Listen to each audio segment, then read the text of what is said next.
y amén y amén. Y pueden tomar asiento mis hermanos. Y vamos a ir al libro de Romanos. Continuamos con nuestra lectura de Romanos capítulo 2. Estaremos leyendo del versículo 17 al versículo 29. Romanos, una de las cartas que Pablo escribe a una iglesia, la iglesia que está en Roma, por eso se llama Romanos. Pablo no conocía esa iglesia, pero estaba muy ansioso de conocerla. Y les escribe esta tremenda carta que está llena de teología. Por eso les decía al inicio de esta serie que estamos teniendo de Romanos, de que trataban de no perderse ninguno, porque estamos viendo lo que Pablo entiende de Dios y el conocimiento que nos pasa para que nosotros tengamos el mismo entendimiento de Dios. Porque esa debe ser una de nuestras prioridades, conocer a nuestro Señor. ¿Ya estás ahí en Romanos 2, 17 al 29? Gloria a Dios, ¿no? Y Pablo sigue acá sin soltar el tema del juicio final, y ahora nos presenta cierta relación en cuanto a la conducta y el conocimiento, ¿no? Así que vamos a aprender algunos principios el día de hoy, principios para una vida espiritual auténtica, que ese es el deseo de cada uno de nosotros. Nosotros queremos rendir buenas cuentas al final de nuestros días. Nosotros no queremos quedar cortos, ¿verdad?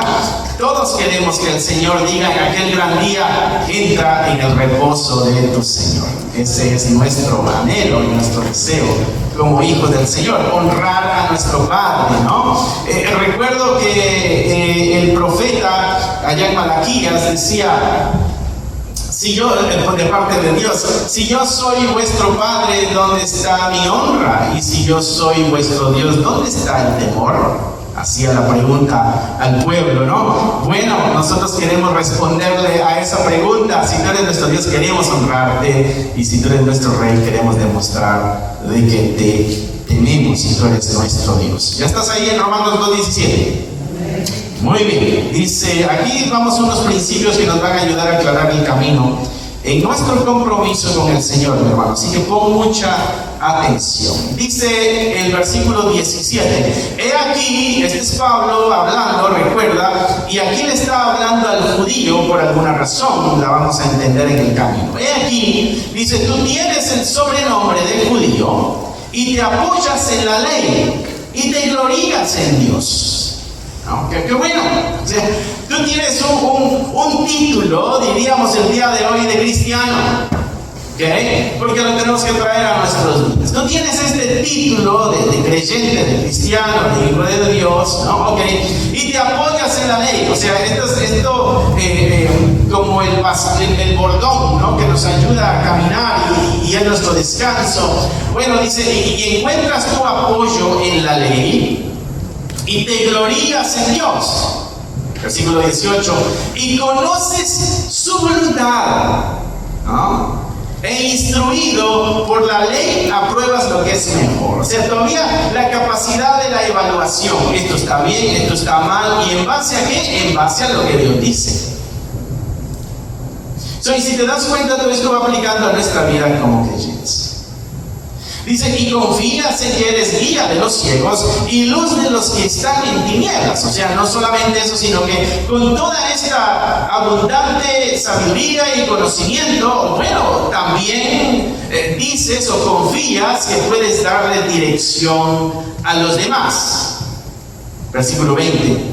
Instructor de indoctos, o sea, de aquel que no conoce, tú le instruyes. Maestro de niños, la expresión de aquel que necesita instrucción, ¿no? Y que tienes en la ley la forma de la ciencia y de la verdad.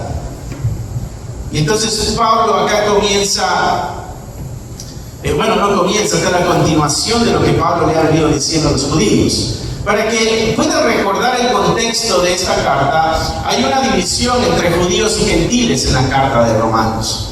En la iglesia de Roma, la iglesia está partida y hay conflictos entre gentiles y entre judíos. Y uno de los alegatos del judío es de que nosotros debemos de tener cierto privilegio, quizás cierta autoridad, o quizás cierto derecho, porque nosotros tenemos la ley, nosotros instruimos a otros a través de la ley, nosotros conocemos cuál es la voluntad de Dios. Y nosotros no solamente conocemos la voluntad de Dios, sino que se la enseñamos a otros también. Nosotros venimos a ser luz de aquellos que están en tinieblas. Es muy parecido a la iglesia. Muy parecido a la iglesia. Porque la iglesia tiene la voluntad de Dios, la Biblia, la conoce, la estudia, la lee, se la enseña a otros. Esa es la labor de la iglesia, ¿o no? Sí, estamos en esa caja que Pablo está hablándole aquí a ellos, ¿no? Y dice acá, y tienes en la ley la forma de la ciencia y de la verdad. El problema aquí es de que el judío confía en su salvación por las cosas que conoce o por las cosas que hace. Y lo que Pablo está trayendo aquí es un punto bien importante para nosotros también, que la verdadera obediencia no es la obediencia que se muestra exteriormente, sino que es la obediencia que nace de un corazón transformado. El judío ponía su confianza en la posesión de la ley, en que había sido instruido en la ley, que conocía esa ley, que enseñaba a otros esa ley, que sabía cómo manejar la ley, que usaba la ley para diferenciar entre lo que está bien y entre lo que está mal. Y por esa cantidad de cosas y conocimiento y sabiduría que tenía, bueno, él depositaba su confianza en esas cosas externas. Y lo que Pablo está diciéndole a ellos es, no, se trata de una obediencia a Dios que no se limita a lo externo, que es bueno, sino que es una obediencia que nace de un corazón que ya ha sido transformado, ¿no? La fe cristiana se fundamenta en la transformación del corazón. Nuestro corazón tiene que ser transformado.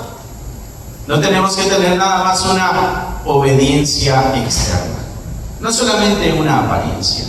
No es lo que hacemos el domingo aquí, es lo que hacemos cada día donde quiera que estamos.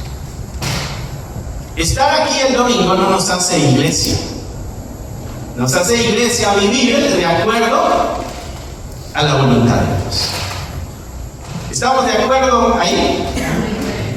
Mateo 23, 27, 28, te lo voy a leer así rapidito para que vaya apoyando lo que Pablo está diciendo. Dice, ay de vosotros, escribas y fariseos, y Jesucristo usa esta palabra bien fuerte, les dice, hipócritas. ¿No? Hipócritas es aquel que tiene una máscara enfrente que oculta el verdadero yo, ¿no? Es otra cara, ¿no?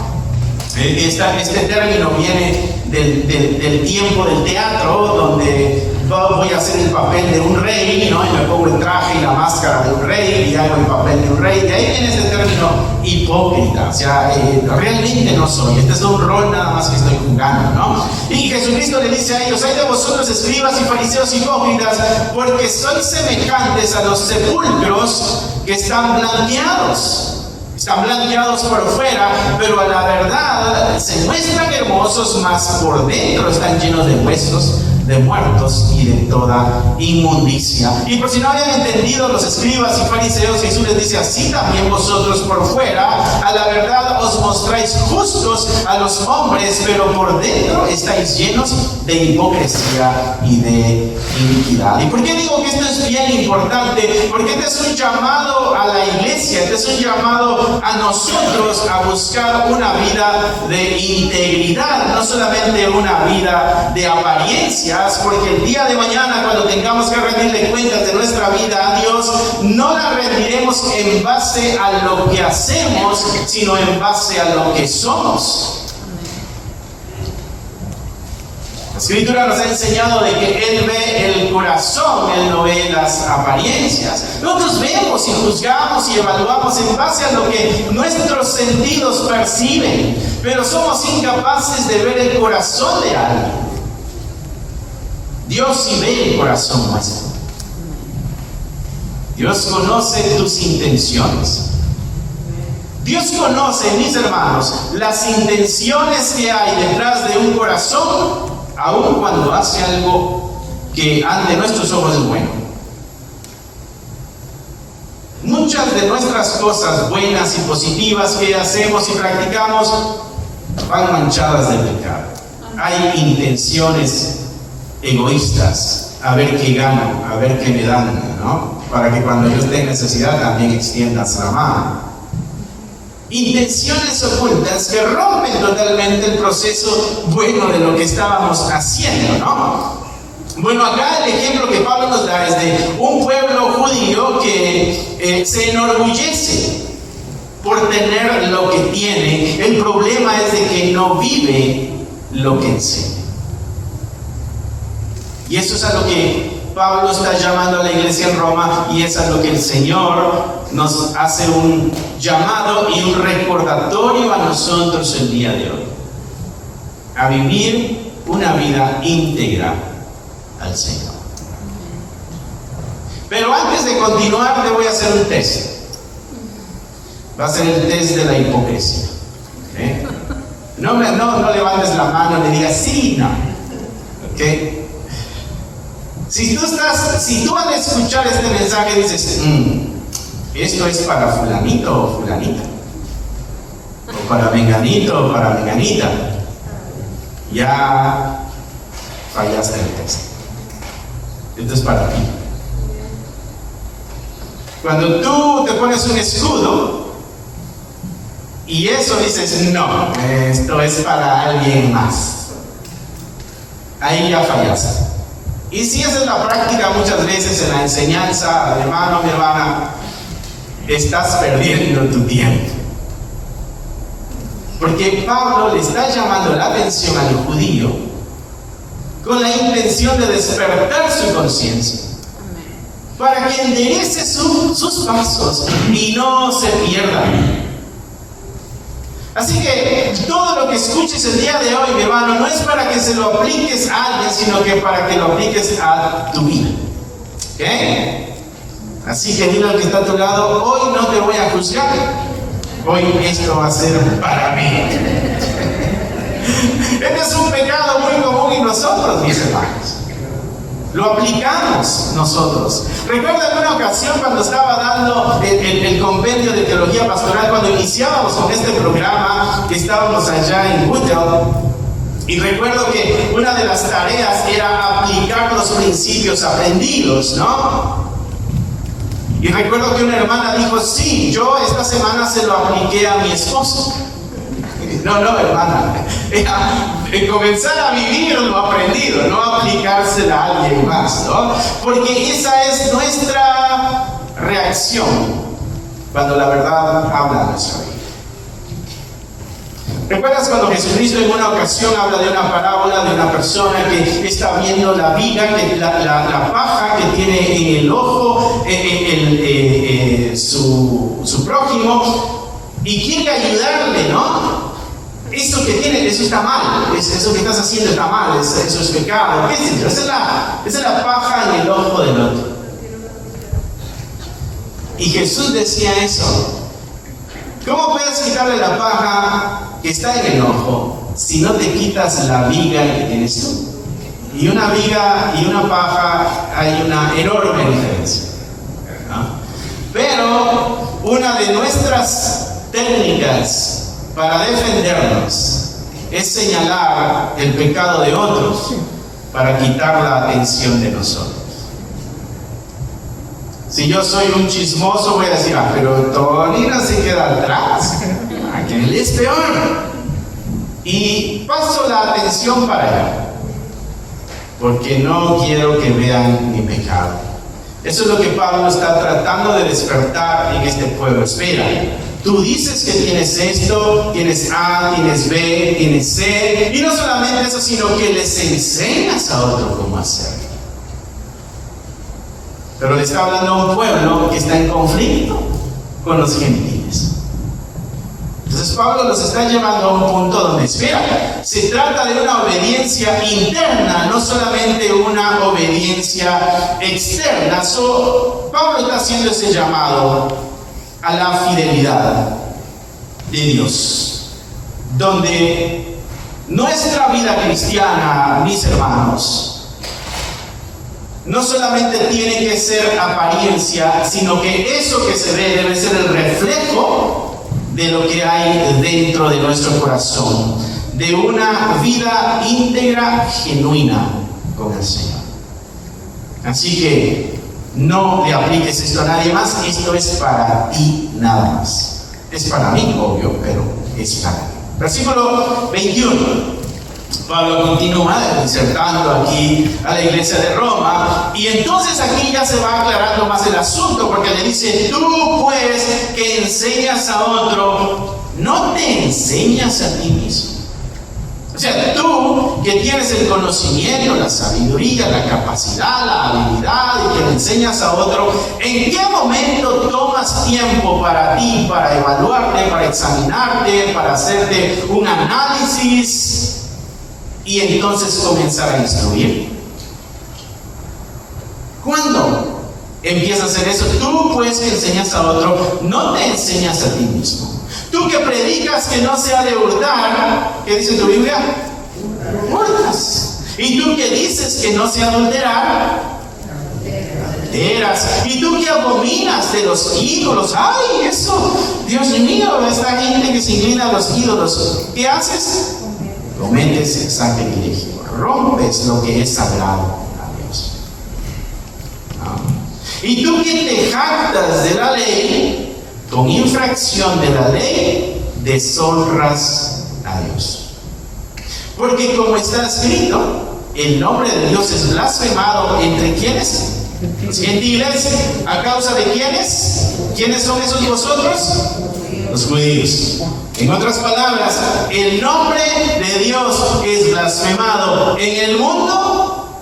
¿Por qué? Porque muchas veces la iglesia tiene una vida doble y no vive la verdad de Dios. Y nos ven bien nice domingo con corbata, con Biblia bajo el brazo, pero entre semana dice: siguiente tipo, si yo lo conozco, ¿no? Exacto. Entonces es muy puntual el mensaje que Pablo le da a los romanos para nuestra vida, porque es un llamado, mis hermanos, a vivir una vida íntegra, no solamente una vida de apariencia. Si lo que Pablo está diciendo aquí, mis hermanos, es de que el conocimiento de la voluntad de Dios o la palabra de Dios no es suficiente si no hay una práctica de esa palabra de Dios. De nada nos sirve conocer la palabra de Dios si no practicamos la palabra de Dios. De nada nos sirve que no hay que robar si robamos. De nada nos sirve de saber que no hay que adulterar si adulteramos. De nada nos sirve saber de que no hay que ser idólatras si somos sacrílegos, lo que Pablo dice aquí. Rompemos aquello que es sagrado, aquello que a Dios le honra, ¿no? Entonces es necesario hacer un análisis. El conocimiento o la teoría de la ley no tiene ningún valor si nuestra vida no refleja eso. Te vuelvo a recordar, mi hermano, mi hermana, es para ti, no es para alguien más, porque a veces nuestra mente divaga y dice: sí, fulanito, fulanita. No, tú. Amén. ¿Vamos bien ahí? Para que no se nos olvide, a veces es muy fácil. Santiago 1:22 dice: pero sed hacedores de la palabra y no tan solamente oidores, engañándoos a vosotros mismos. Santiago dice que es un autoengaño el creer que nosotros con Dios tenemos una muy buena relación en base al conocimiento teórico de toda su voluntad, cuando no existe práctica. No, la práctica tiene que ir de la mano con el conocimiento. Por eso la Escritura dice que al que más se le da, más se le demanda. Entre más conoces tú la voluntad de Dios, más se te pide que cumplas la voluntad de Dios. Amén. Así que a veces el conocimiento, como la misma Escritura dice, viene a ser un tropiezo, porque nos pone una carga más pesada. Así que, pero eso no quiere decir que sea malo conocer. Tenemos que conocer la palabra de Dios. Este es un reto para nosotros como iglesia el día de hoy. Lo tenemos que vivir, mis hermanos, como iglesia, lo que enseñamos. Yo digo, no pidas lo que no puedes dar. No exijas si no eres capaz de dar. No coseches si no has sembrado. No pidas lo que no puedes dar. No se trata de conocer la ley y exigir la ley, o conocer la voluntad y exigir la voluntad de Dios, si nosotros no cumplimos esa perfecta voluntad de Dios. Podemos dar un consejo, podemos dar una dirección, pero no podemos exigirlo si no lo vivimos. Amén. A veces exigimos lo que no damos, como el que quería que el ojo del otro no tuviera una paja, pero tenía una viga. ¿Sí? Esto nos invita a examinarnos, mis hermanos, a examinar nuestras vidas. ¿Cómo nuestra vida interna está? Para asegurarnos, ¿no?, de que estamos aplicando lo que conocemos. Y ese sería un bonito ejercicio, poder hacer una lista de todas las cosas en la moral cristiana que nosotros conocemos, y al lado hacer una lista de todas las prácticas morales, a ver si van de acuerdo, o a ver si alguna nos falta, ¿no? Y si alguna nos falta, bueno, nos aplicamos en esa. Aquí me hace falta en esta área, y poder así ir mejorando nuestra relación con el Señor. ¿Por qué? Porque Pablo nos está diciendo que no se trata de conocer, y ni siquiera se trata de enseñar, sino que se trata de vivir esa verdad. Esa es la clave con Dios. Practicar la voluntad de Dios, no simplemente conocer la voluntad de Dios. Versículo 25 dice la palabra del Señor: pues en verdad la circuncisión, y aquí Pablo menciona la circuncisión porque esta es una práctica que hacía el judío, que le recordaba que estaba metido en un pacto con Dios, y esa era una ley que tenían que cumplir. Entonces ellos, al cumplir la circuncisión, decían: si estoy circuncidado, yo ya la hice con Dios. Eso equivale a: si yo ya me bauticé en la iglesia, yo ya la hice con el Señor. Y Pablo dice: no, que se trata de una obediencia a la voluntad de Dios, no prácticas externas, nada más. Hay que acompañar las prácticas externas con un corazón que realmente ha sido transformado. Dice: pues a la verdad la circuncisión aprovecha si guarda la ley. O sea, está bien que hagas esta práctica si cumples la ley, ¿no? Pero tu circuncisión viene a ser incircuncisión si no se cumple esa ley y se es transgresor. Versículo 26. Si pues el incircunciso, o sea, aquel que no tiene la seña externa de ese pacto judío con Dios, bueno, si ese guarda las ordenanzas de la ley, no será tenida su incircuncisión como que si fuera una circuncisión. Y delante de Dios, dice Pablo, no será que aquel que de pronto no ha sido, no tiene estas prácticas externas religiosas que todos tenemos, pero está cumpliendo la voluntad de Dios al pie de la letra, ¿no será que ante Dios ese sí anda bien? Es una pregunta que se hace aquí Pablo. Versículo 27. Y el que físicamente es incircunciso, pero guarda perfectamente la ley, te condenará a ti, que con la letra de la ley y con la circuncisión eres transgresor de la ley. sea, de nada te sirve el conocimiento y la práctica, el conocimiento si no hay práctica. Y entonces aquel que no tiene el conocimiento, pero de pronto lo vemos en la práctica, ese se puede convertir, dice, en alguien que condene. ¿Y en qué sentido condena? Es alguien que va a venir, tú estás haciendo mal. No, la condena está en el mismo hecho de que la vida está practicando la voluntad de Dios. No es necesario el juicio. La condena es lo está viviendo. A eso se refiere Pablo. Dice a 28, pues no es judío, quítale judío y ponle cristiano.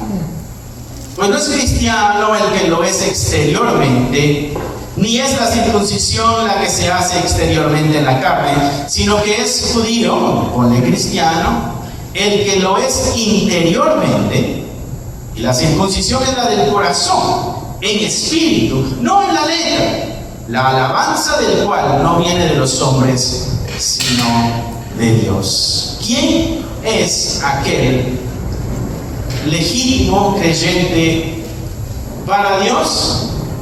El que cumple su voluntad. Amén.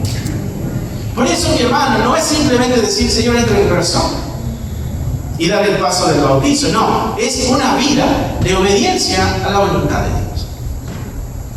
Por eso esto nos empuja a nosotros a reflexionar en estas verdades, porque la fe genuina, mis hermanos, en esta transformación espiritual, la tienen aquellos que verdaderamente honran a Dios en esa obediencia. Y ahí es donde tú y yo tenemos que esforzarnos para cumplir la voluntad de Dios. Pablo aquí concluye esta sección que estamos leyendo diciendo que la verdadera circuncisión, o aquel que realmente está metido en un pacto con Dios, es aquel que tiene un corazón, que tiene un espíritu transformado.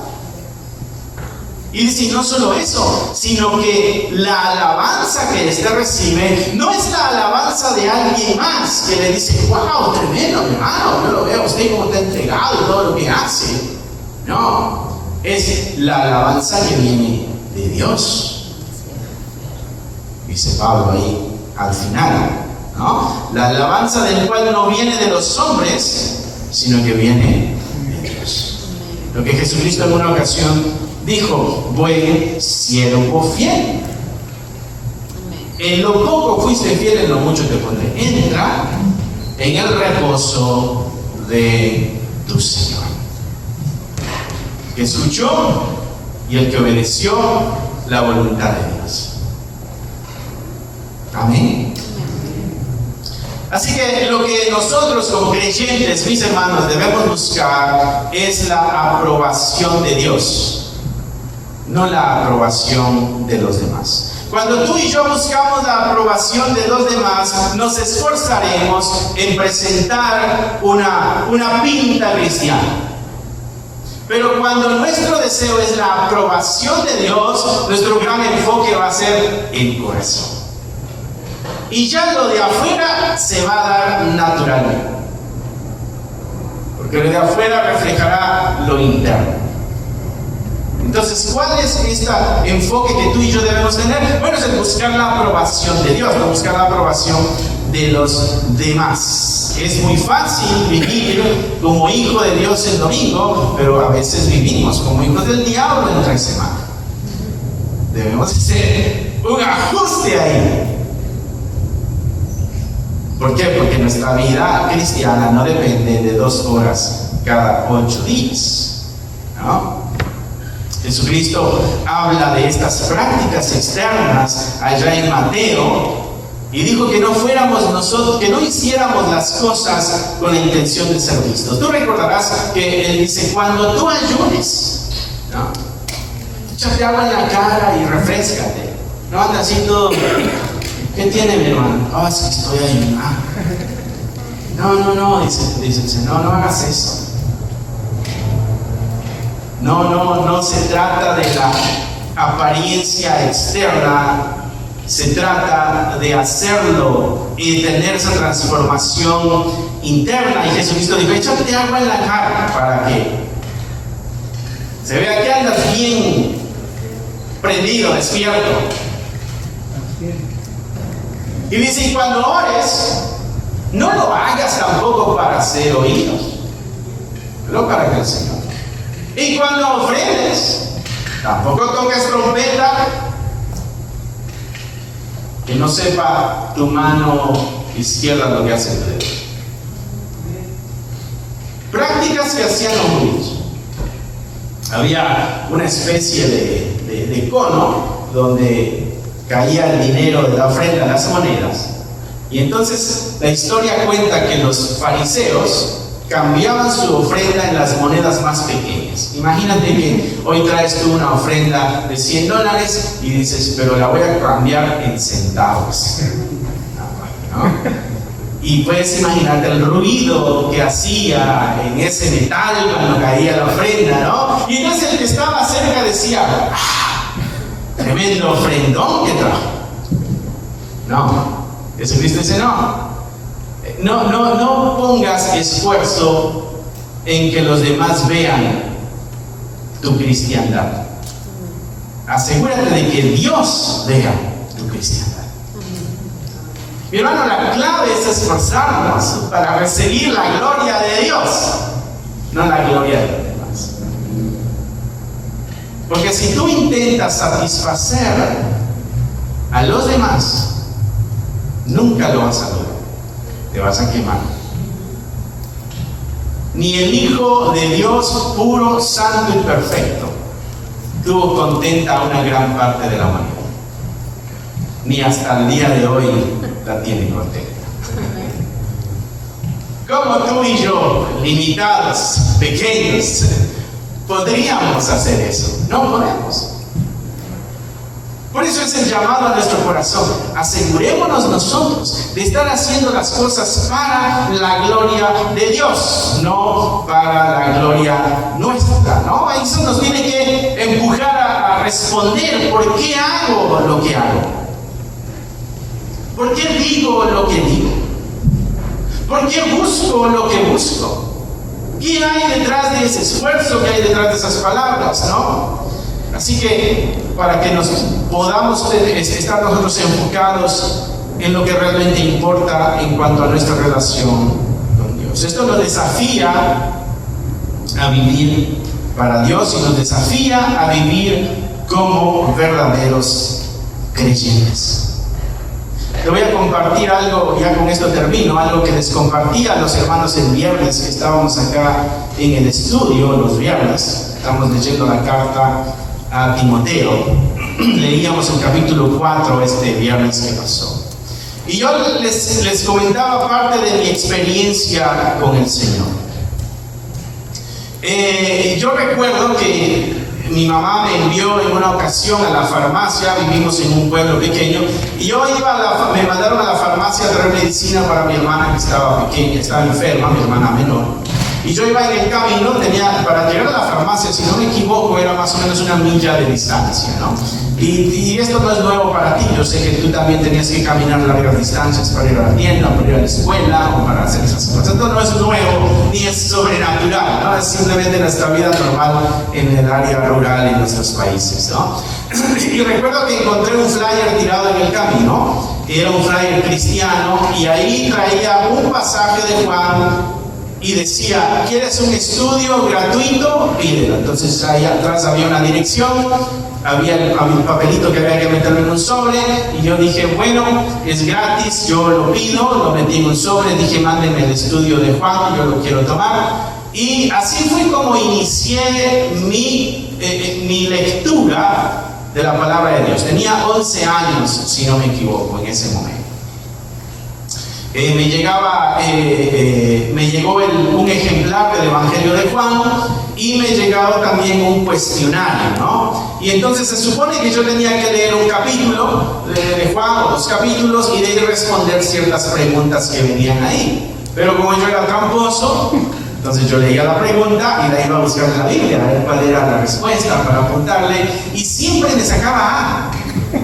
mi calificación, ¿no? Exacto, eso no es de cristianos. Se trata de cristianos. El conocimiento de la palabra, sin la práctica de la palabra, no me hacía cristiano. A mis 12 años yo entré a un internado en Guatemala. Un internado es un lugar donde estudias, pero también ahí vives, ¿no? Me gané una beca porque según el gobierno yo era muy inteligente, entonces me dieron una beca para 6 años. Me cubrieron una carrera corta, ¿no? En esa escuela, como ahí vivíamos, ahí habían grupos mormones, testigos de Jehová, católicos y evangélicos. Y yo tenía un par de amigos que eran evangélicos, entonces ellos me invitaron, me dijeron, hey, vengan al grupo. Yo fui y me gustó el canto, me gustaron las alabanzas, me gustó la forma en que se enseñó la Biblia. A mí me estaba interesando en conocer la Biblia, así que dije, no, yo quiero esto también. Hicieron el llamado ahí en esa reunión, alguien quiere recibir a Cristo, y mi amigo me dijo, ese eres tú, porque tú todavía no lo has recibido. Yo todavía no entendía nada de eso. Dije, ok, yo sí quiero, ¿no? Pasé al frente, él pasa conmigo, el maestro, que la está haciendo de pastor en ese momento, ora conmigo, me hace repetir la oración de fe que conocemos muy bien cada uno de nosotros. Pero ahí no me hice cristiano,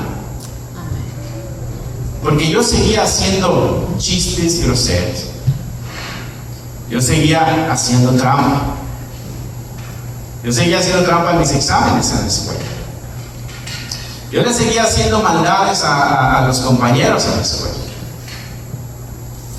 les prendíamos fuego en los colchones a veces.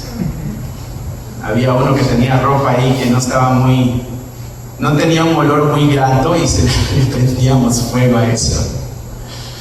Le sacábamos, todos teníamos unos closets y con candado, ¿no? Entonces le sacábamos el pin de las bisagras para abrir las puertas, para sacar la comida, galletitas que tenían ahí escondidas, y volvíamos a poner la puerta.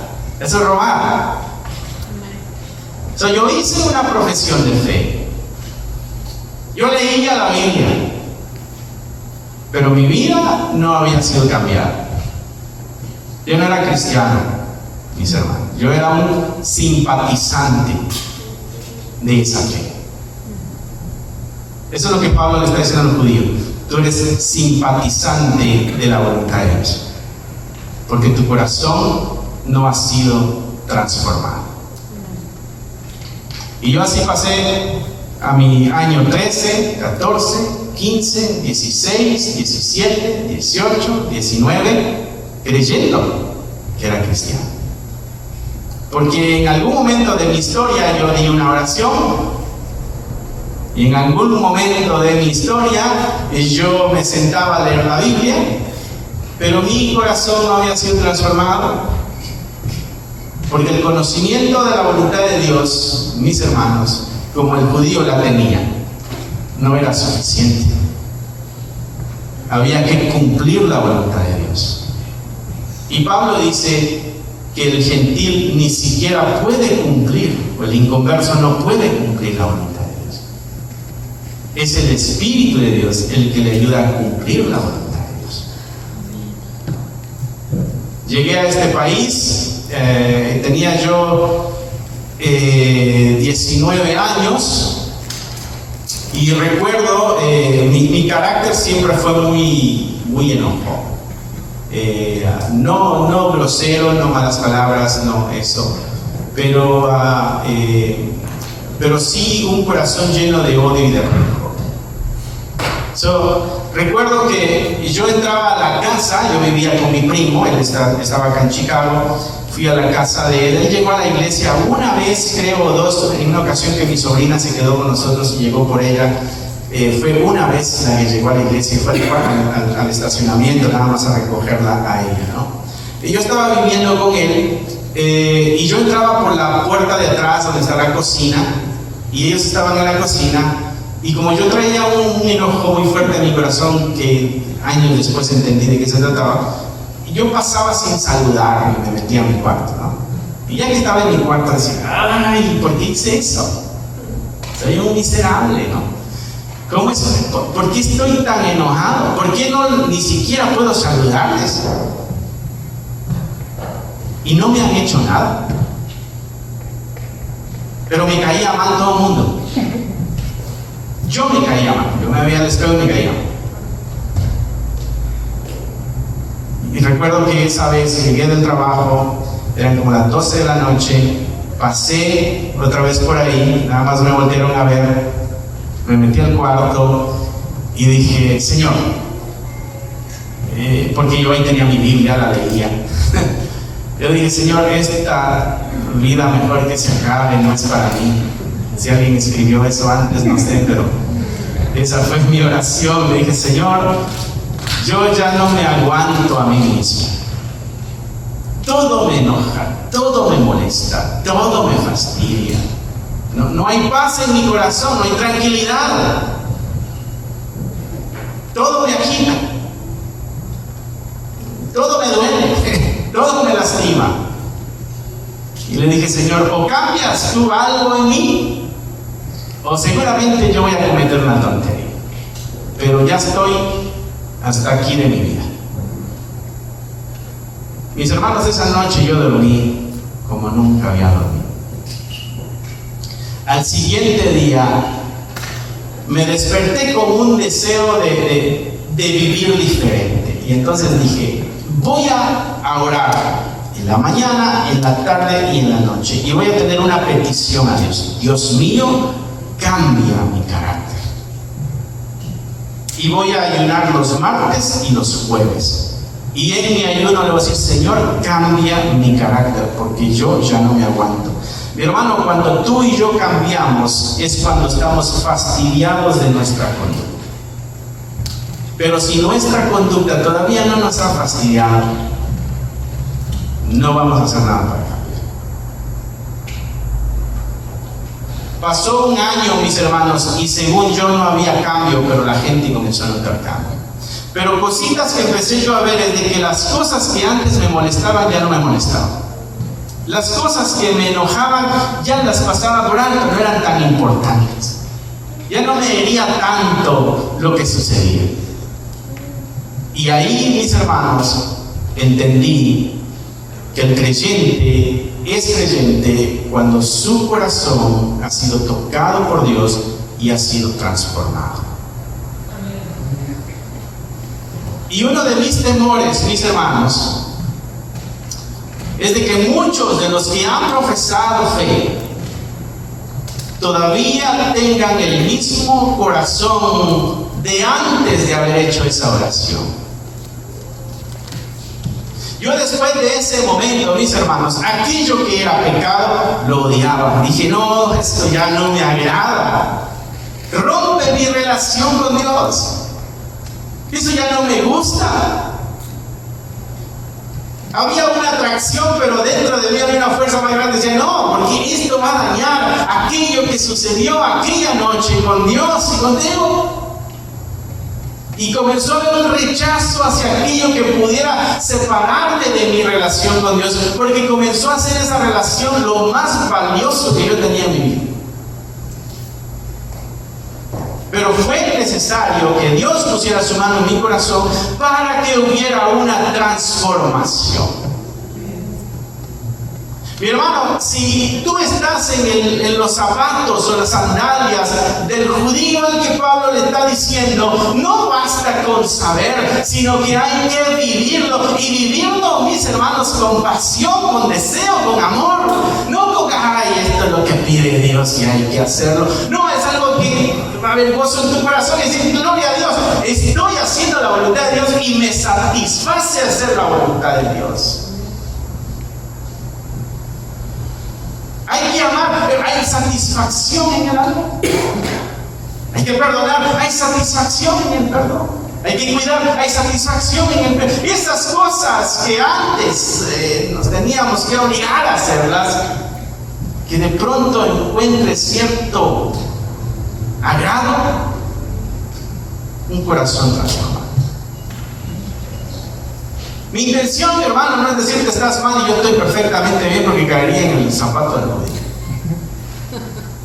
Pero mi intención es llevarte a un punto de reflexión donde puedas examinar tu vida y evaluar si ha ocurrido en tu historia cristiana ese momento donde Dios transformó, sanó tu corazón, donde te puso esperanza, donde te puso una vida nueva, donde puso gozo, alegría, tranquilidad, donde puso valor. Porque todos necesitamos haber experimentado a este Dios poderoso para poder enfrentar lo que la vida le presente al creyente. Mis hermanos, nuestro corazón tiene que ser un corazón transformado. Por eso te decía al principio, esto no es para que digas, fulanito o fulanita, qué bueno que está escuchando. No, esto es para ti. Porque tu vida eterna es importante. Porque tú y yo no podemos caer en la hipocresía del judío de señalar pero no vivir. No podemos caer en la hipocresía del judío que está señalando aquí Pablo en Romanos, que dice pero no hace, que pide pero no da, que exige sin arrebatar. Hay una gran diferencia en el creyente maduro.